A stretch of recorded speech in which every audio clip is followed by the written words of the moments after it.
पूर्व कांस्टेबल सौरभ शर्मा की काली कमाई की अब ईडी ने एक जांच शुरू कर दी है। भोपाल में सौरभ के घर और दफ्तर पर ईडी की टीम पहुंची है। अरेरा कॉलोनी में सौरभ का घर और दफ्तर है। सौरभ के दोस्त चेतन सिंह से ईडी पूछताछ कर रही है। ईडी की टीम मेटल डिटेक्टर के अलावा आधुनिक उपकरणों से लैस है। सौरभ के दफ्तर से 2.5 क्विंटल चांदी बरामद हुआ था। ऐसे में टीम को शक है कि और भी जेवरात छुपाया गया होगा। इसके अलावा ग्वालियर में सौरभ के घर पर भी दबिश दी गई है। बड़ी खबर आपको दे रहे हैं, जहां परिवहन विभाग के पूर्व कांस्टेबल सौरभ शर्मा की काली कमाई की अब ईडी ने जांच शुरू कर दी है। भोपाल में सौरभ के घर और दफ्तर पर ईडी की टीम पहुंची। अरेरा कॉलोनी में सौरभ का घर और दफ्तर है, जहां पर टीम कार्रवाई कर रही है। सौरभ के दोस्त चेतन सिंह से ईडी पूछताछ में जुटी हुई है और पूछताछ के दौरान कई बड़े खुलासे होने का अनुमान जताया गया है। ईडी की टीम मेटल डिटेक्टर के अलावा आधुनिक उपकरणों से लैस है। सौरभ के दफ्तर से 2.5 क्विंटल चांदी बरामद हुआ है और ऐसे में टीम को शक है कि और भी जेवरात छुपाया जा सकता है। इसके अलावा ग्वालियर में सौरभ के घर पर भी दबिश दी गई है।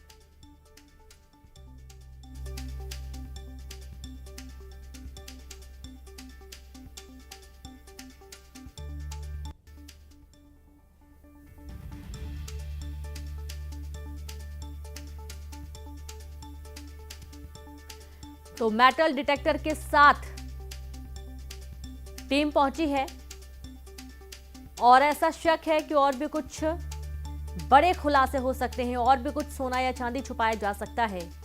और यही कारण है कि भोपाल के अरेरा कॉलोनी और ग्वालियर में भी इस वक्त अलग अलग जगहों पर सौरभ के अन्य ठिकानों पर भी जांच कार्रवाई की जा रही है।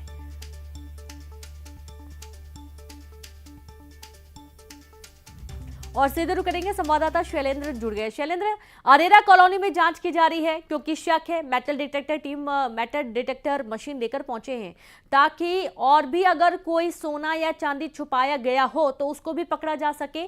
क्या और उम्मीद यहां से निकलने की है? बिल्कुल, देखिए जिस तरीके से यही वो अब दफ्तर था जहां से लगभग 2.5 क्विंटल चांदी जो है वो टाइल्स के नीचे छुपा कर रखी थी, और यही कारण है कि अब जो ईडी की टीम यहां पहुंची, पहली बार इस पूरे मामले में ईडी की टीम कार्रवाई करने पहुंची। इसके पहले लोकायुक्त और आईटी की टीम ने कार्रवाई की थी और उसके बाद अब चूंकि ये पूरे मामले में ईडी भी इन्वॉल्व हो गई, और यही कारण है कि मेटल डिटेक्टर के साथ जो है वो टीम यहाँ पहुंची और एक साथ घर और उसके आवास पर छापामार कार्रवाई की है। आशंका इस बात को लेकर भी है कि जिस तरीके से लगभग 2.5 क्विंटल चांदी टाइल्स के नीचे रखी मिली थी, ऐसा भी हो सकता है कि इस जो दफ्तर है उसमें और भी सोने चांदी के आभूषण जो है वो छुपा कर रखे गए हों, क्योंकि जिस तरीके से मेंडोरा में जो जंगलों में जो कार बरामद हुई थी उसमें 52 किलो सोना बरामद हुआ था, और ये बताया जा रहा है कि यहीं पर वो कार खड़ी थी। उसका सीसीटीवी भी सामने आया था कि यहीं से वो कार लोड हुई थी और उसमें 52 किलो सोना और 10 करोड़ की जो कैश है वो यहाँ से ले जाया गया था। तो ऐसे में इस बात की आशंका बहुत अधिक है कि हो सकता है कि यहाँ पर और भी सोना या चांदी छुपा कर रखी जा सकती है, और यही कारण है कि जिस तरीके से जो उनके चेतन सिंह गौड़ जो उसका सहयोगी उसको हिरासत में लिया था और कई पूछताछ उससे हुई है,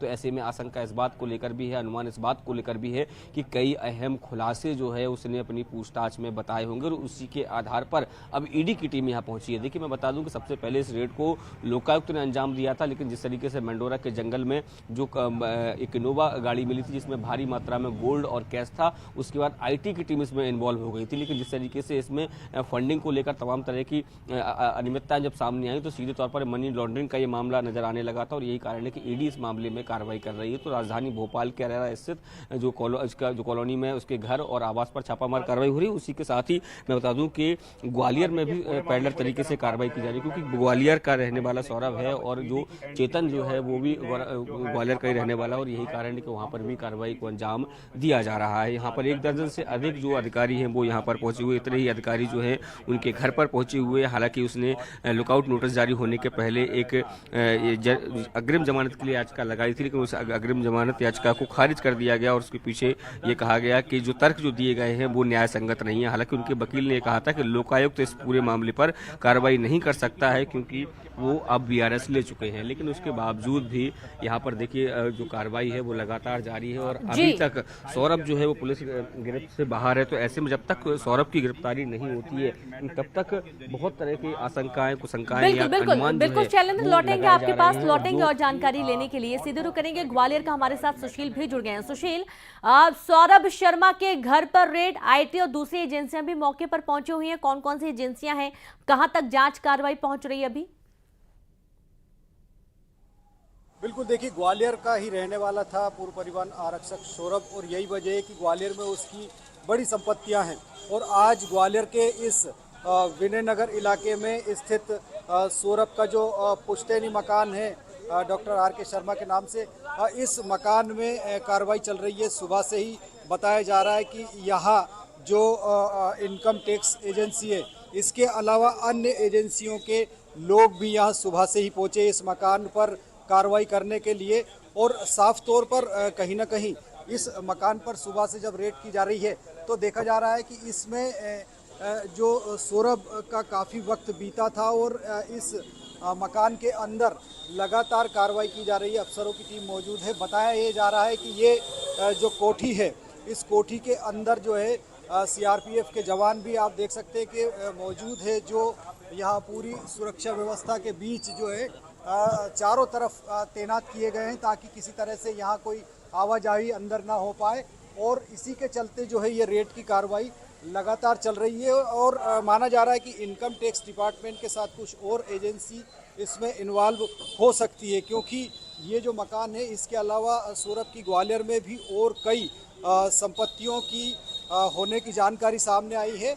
और निश्चित तौर पर 4 से 5 अन्य संपत्तियां ग्वालियर में सौरभ की है, ऐसा बताया जा रहा है। और यही वजह है कि जब आकूत संपत्ति भोपाल में पकड़ाई है, जिसमें सीधे से सौरभ शर्मा का नाम आया है, इसके अलावा जो ग्वालियर का एक और दूसरा शख्स है, तो इनके खिलाफ अब लगातार कार्रवाई कर रही है। तो इनकम टैक्स डिपार्टमेंट की टीम ही बताई जा रही है कि जो लगातार कार्रवाई कर रही है। अब दोपहर बाद या देर शाम तक ये साफ हो पाएगा कि किस तरह की यह कार्रवाई हुई है और क्या क्या दस्तावेज यहाँ से मिले हैं, क्योंकि इस मकान में अभी सौरभ के परिवार का कोई सदस्य नहीं है। 1-2 कर्मचारी जरूर यहाँ रहते हैं केयर टेकर के तौर पर। तो निश्चित तौर पर ये बड़ी कार्रवाई है और भोपाल के बाद अब सौरभ के इस ग्वालियर आवास में भी लगातार कार्रवाई चल रही है। जी बिल्कुल, और शैलेंद्र के पास एक बार फिर से रुक करते हैं। शैलेंद्र, उम्मीद है कि यहाँ पर और भी कुछ गोल्ड या चांदी मिल सकता है, साथ ही साथ कैश मिलने की भी आशंका बनी हुई है। क्या यहाँ के अलावा और भी कुछ ठिकाने हैं भोपाल में जहाँ पर जांच कार्रवाई होना बाकी है अभी?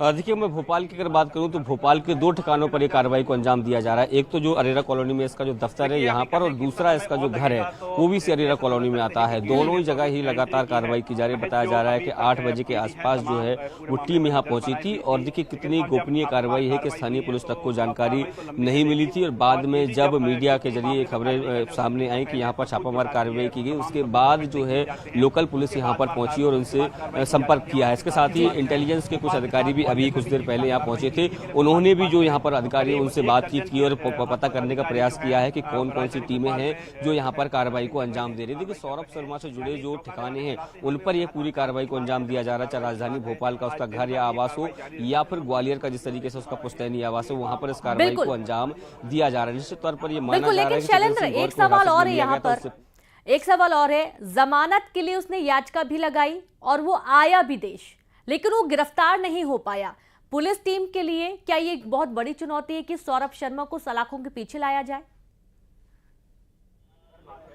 बिल्कुल, देखिए सौरभ शर्मा को पकड़ना आना बहुत आवश्यक है, क्योंकि जब सौरभ शर्मा हिरासत में आएगा, जब उससे पूछताछ होगी, तभी कई राज खुलेंगे। क्या इस पूरे पैसे को, जो इसका जितना बड़ी मात्रा में उसके पास कैश मिला है, गोल्ड मिला है, चांदी मिला है, कि केवल उसका हुआ कमाया हुआ पैसा है, या कि परिवहन विभाग के तमाम अधिकारी जो हैं, जिस तरीके से उसके पास जो सूची मिली थी कि 52 आरटीओ के जरिए उसके पास पैसे आते थे, तो क्या उन आरटीओ ने किसी बड़े अधिकारी को घूस के तौर पर ये पैसे देने के आते थे या उनका हिस्सा था? ये सब जानकारी तभी पता चल पाएगी कि जब तक कि सौरभ शर्मा हिरासत में नहीं आता। सौरभ शर्मा हिरासत आने के बाद ही कई जो राज हैं, जो अभी जिन पर अनुमान लगाया जा रहा है, उन राज से पर्दा हट पाएगा कि क्या आरटीओ भी इसमें शामिल थे, क्या ट्रांसपोर्ट विभाग के बड़े अधिकारी भी शामिल थे, क्या सफेद पोस्ट लोग भी इस पूरे घोटाले में शामिल हैं। ये पूरी पड़ताल तभी हो पाएगी, इस पर राज का पर्दा तभी खुल पाएगा जब सौरभ शर्मा पुलिस की हिरासत में और होगा। सौरभ शर्मा का इसीलिए गिरफ्तार होना बहुत ही आवश्यक है, क्योंकि अकेले इतना बड़ा नेटवर्क को नहीं संभाल सकता। जब तक उसको संरक्षण के कहीं बड़े अधिकारियों का नहीं मिला होगा, तब तक वो इतना बड़ा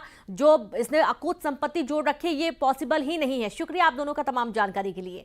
सौरभ शर्मा मामले में बड़ा खुलासा हुआ है। सूत्रों से जानकारी मिली है कि लुकआउट नोटिस से पहले ही सौरभ शर्मा वापस लौट आया था। अग्रिम जमानत की उम्मीद में सौरभ शर्मा वापस आया था।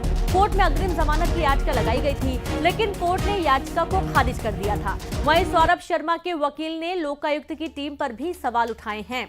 बड़ी जानकारी है, जहां सौरभ शर्मा ने जमानत के लिए अर्जी लगाई थी, याचिका लगाई थी। हालांकि जो याचिका थी उसे खारिज कर दिया कोर्ट ने, लेकिन जानकारी है कि सौरभ शर्मा जमानत की उम्मीद में पहले ही वापस लौट आया था। अग्रिम जमानत की उम्मीद में सौरभ शर्मा वापस भारत लौटा था।